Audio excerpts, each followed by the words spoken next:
السلام علیکم ورحمۃ اللہ وبرکاتہ۔ اس دعا کے ساتھ کہ آپ جہاں پر بھی ہوں خیریت سے ہوں، آج کا سبق شروع کرتے ہیں۔ اعوذ باللہ من الشیطان الرجیم، بسم اللہ الرحمن الرحیم۔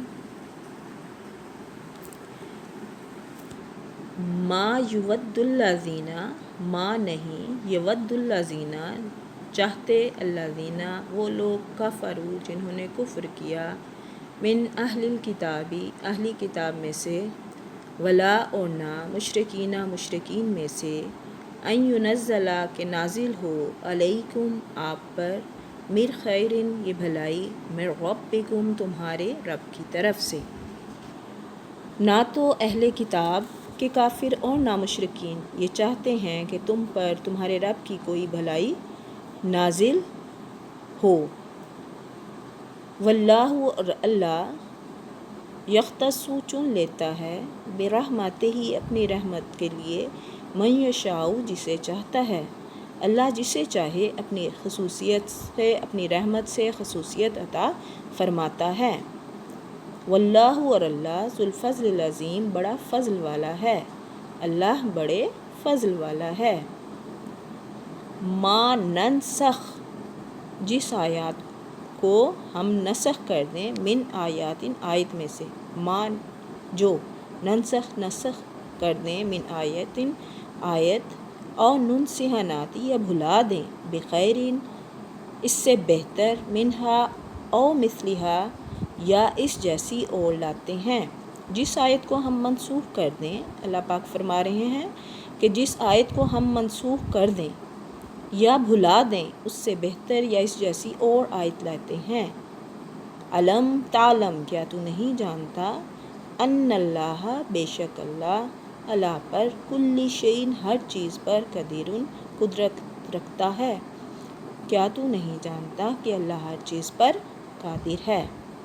نسخ کے لغوی معنی تو نقل کرنے کے ہیں، لیکن شرعی اصطلاح میں ایک حکم کو بدل کر دوسرا حکم نازل کرنے کے ہیں۔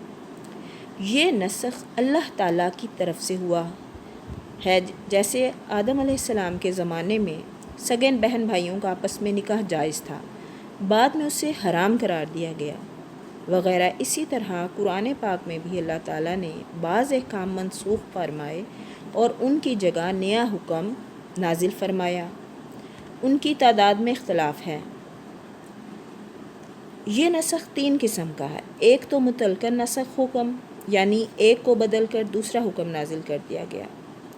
دوسرا نسخ ما بقا تلاوت، یعنی پہلے حکم کے الفاظ قرآن پاک میں موجود رکھے گئے ہیں، ان کی تلاوت ہوتی ہے، لیکن دوسرا حکم بھی جو بعد میں نازل کیا گیا قرآن میں موجود ہے، یعنی ناسخ اور منسوخ دونوں آیات میں موجود ہیں۔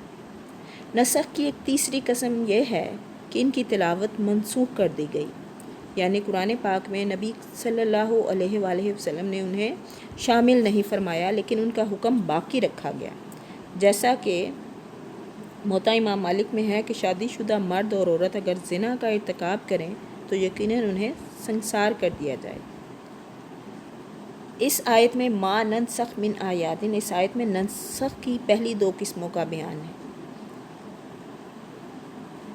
ما ننسخ من آیات میں دوسری قسم اور ننسہا نات میں پہلی قسم۔ ننسہا ہم بھلوا دیتے ہیں، اس کا مطلب ہے کہ اس کا حکم اور تلاوت دونوں اٹھا لیتے ہیں، گویا کہ ہم نے اسے بھلا دیا اور نیا حکم نازل کر دیا، یا نبی صلی اللہ علیہ وآلہ وسلم کے قلب سے ہی ہم نے اسے مٹا دیا اور اسے نسیم منسیہ کر دیا۔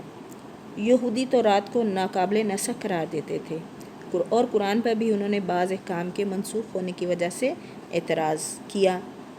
اللہ تعالیٰ نے ان کی تردید فرمائی۔ اس آیت میں اللہ تعالیٰ نے ان کی تردید فرمائی اور کہا کہ زمین اور آسمان کی بادشاہی اسی کے ہاتھ میں ہے، وہ جو مناسب سمجھے کرے، جس وقت جو حکم اس کی مصلحت اور حکمت کے مطابق ہو اسے نافذ کرے، اور جسے چاہے منسوخ کر دے۔ یہ اس کی قدرت ہی کا ایک مظاہرہ ہے۔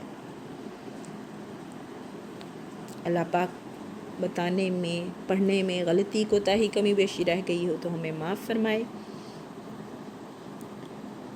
قرآن پاک میں اللہ پاک فرماتے ہیں اور جو لوگ اللہ اور اس کے رسول کی فرما برداری کریں، اللہ سے ڈریں، اس کی نافرمانی سے بچیں، تو وہی لوگ کامیاب ہیں۔ اللہ پاک ہمیں ان لوگوں میں شامل فرمائے۔ رسول اللہ صلی اللہ علیہ وآلہ وسلم نے فرمایا، جب تم لوگ جنت کے باغیچوں کے پاس سے گزرو تو استفادہ کر لیا کرو۔ کسی نے پوچھا، جنت کے باغیچوں سے کیا مراد ہے؟ آپ صلی اللہ علیہ وآلہ وسلم نے فرمایا، ذکر کی مجالس، سبحان اللہ والحمد للہ ولا الہ الا اللہ واللہ اکبر۔ اللہ پاک ہمیں بھی ذکر کرنے والا بنائے۔ اللہ کی طرف جاتا راستہ بہت طویل ہے، ضروری نہیں ہے کہ ہم اس کے آخر تک پہنچ جائیں، اس کو پار کر لیں۔ ضروری صرف یہ ہے کہ جب ہمیں موت آئے تو ہم اسی راستے پر ہوں، چاہے لڑکھڑا رہے ہوں، چاہے گر پڑ کر آگے بڑھ رہے ہوں، مگر اس سیدھے راستے پر رہیں۔ اپنے گناہوں کو دلیلیں دے دے کر جسٹیفائی نہ کرتے پھریں۔ جب دل میں کچھ کھٹک رہا ہو تو توبہ کر کے اپنے اعمال درست کر لیں اور راستہ سیدھا کر لیں۔ اللہ پاک ہمیں صراط مستقیم پر چلنے والا بنائے۔ جہاں پر بھی ہوں خیریت سے ہوں، اپنی دعاؤں میں یاد رکھیں۔ فی امان اللہ۔